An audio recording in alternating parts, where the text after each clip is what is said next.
Bila shaka mzima mwanafamilia wa Tanzania Web Updates, na story kubwa katika burudani ni baada ya miaka 7 ya kutofautiana, nyota wa Bongo Flava na mkali wa hit song ya Koma Sava, CEO wa Wasafi Diamond Platnumz ameshitua wengi kwa kumposti mwanamuziki na CEO wa Konde Gang Harmonize kupitia ukurasa wake wa Instagram. Tukio hili limewashtua wengi na kuwafurahisha mashabiki wengi wa muziki nchini waliokuwa wakitazamia muungano mpya wa marafiki hao wa zamani waliowahi kufanya kazi pamoja ndani ya lebo ya WCB. Wengi waliona tu vipande vya picha Diamond akisalimiana na Harmonize wakati wa uhudhuriaji wa tuzo za Trace Music zilizofanyika wiki chache zilizopita mjini Zanzibar. Na sasa hatimaye Diamond ameweka wazi namna picha nzima ilivyokuwa mpaka kuwakutanisha wakali hao wa nyimbo ya Kwangwaru.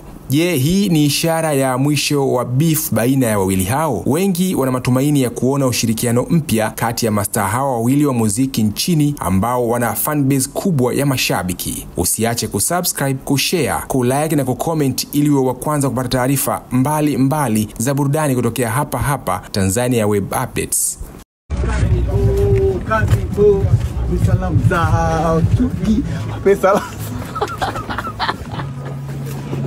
What the fuck is going on, bro? You good?